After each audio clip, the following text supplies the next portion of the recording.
દીવમાં સમૂહ ધ્યાનનો કાર્યક્રમ ભવ્ય રીતે ઉજવાયો। દીવ સમર્પણ ધ્યાન કેન્દ્ર ખાતે આજે 12 સેન્ટરોમાંથી આશરે 200 જેટલા સાધકો ઉપસ્થિત રહી અને ધાર્મિક કાર્યક્રમ ઉજવાયો, જેમાં દીપ પ્રાગટ્ય, 30 મિનિટનું ધ્યાન, બારાઓનો સાંસ્કૃતિક કાર્યક્રમ, મહેમાનોનું પુષ્પગુચ્છથી સ્વાગત, ભજન કીર્તન અને ભોજન પ્રસાદ યોજાયો। આજના શિવ કૃપાનંદ સ્વામી મહારાજના કાર્યક્રમનું સમગ્ર આયોજન દીવ ગોગલા ઉનાના સમગ્ર સમર્પણ ધ્યાન પરિવાર દ્વારા કરવામાં આવ્યું અને કાર્યક્રમને સફળ બનાવ્યો।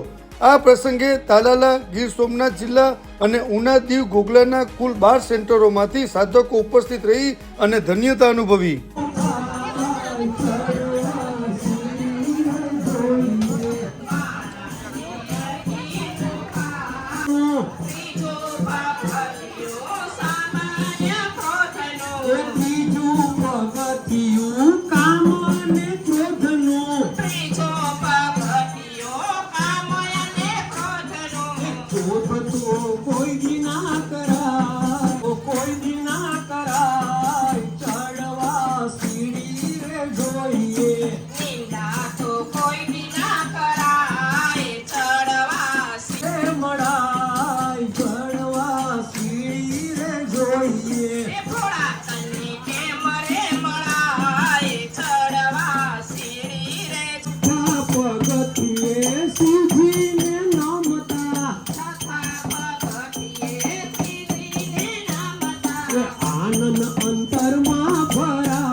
પગથિયે ખોટી શરમ છોડીને,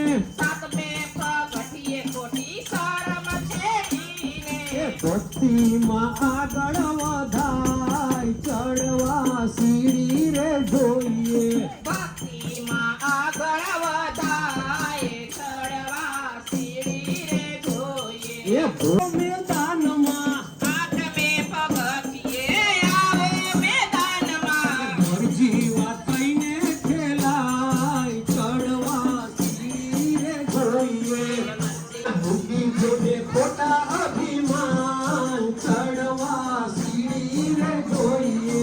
મૂકી જોને ખોટા અભિમાન, ચડવા સીડી રે સામેથી આગળ, ચડવા સીડી રે જોઈએ। દર્શન દેવાને સાક્ષાત્કાર, ચડવા સીડી રે જોઈએ। કૈલાસમાં કેમ રે જવાય, ચડવા સીડી રે જોઈએ। કૈલાસમાં પ્રેમ રે જવાય, ચડવા જોઈએ। બાબા સ્વામી મહારાજ જય વંદનિયા ગુરુ મૈયાની જય।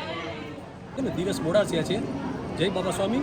હું છે ને છેલ્લા 18 વર્ષથી સમર્પણ ધ્યાન પરિવાર સાથે હું જોડાયેલો છું ને મને આ કાર્ય કરવું બહુ સારું ગમે છે। તો આજે અમે લોકોએ સંગત વર્ષ નિમિત્તે 2026ના દિવસે શનિવારે અમે લોકોએ સામૂહિક ધ્યાન માટે અમે તાલાળા ગીર સોમનાથ જિલ્લાના અમે લોકો 12 સેન્ટરના સાધકોને અમે લોકો અહીંયા પ્રેરિત કર્યા છે। ત્યારબાદ અમારે ઉના, દીવ, ગોગલાના ટોટલ કરીને 180 લોકોનું અમે લોકો અહીંયા રસોડું પણ કર્યું છે। આજે અમને એટલો આનંદ આવ્યો છે કે આટલી મોટી સામૂહિકતામાં અમે આટલો સરસ કાર્યક્રમને અત્યારે અમારી પાસે જે લોકોએ જે આત્માઓ છે એ લોકોએ સરસ મજાનું પોતાનું વક્તવ્ય રાજુ આપ્યું કે મધુ ચૈતન્ય કોર્ડિનેટરે બુકની અંદર શું સ્વામીજીનું આવે છે, પછી શિબિર કોર્ડિનેટર સેન્ટરના, પછી જે ગર્ભધાન માટે બહેનોએ પણ સરસ મજાની વાત કરી। તો આ ખરેખર અમારા માટે શું સુંદર અવસર થયો છે। આજે બધા એટલા લોકો ખુશ છે, આજે બધા ભોજન પ્રસાદ પણ લે છે, સાથે બહેનો બધા ભજન સત્સંગમાં પણ માહિર હતા। ખરેખર ખૂબ આનંદની વાત છે કે મીડિયાવાળાને પણ ધન્યવાદ આપું છું કે એ લોકો પણ અમારે ત્યાં આવી અને અમારા કાર્યક્રમને એ લોકો હોપ આપ્યો। થેન્ક યુ ભાઈ, માધ્યમોને થેન્ક યુ।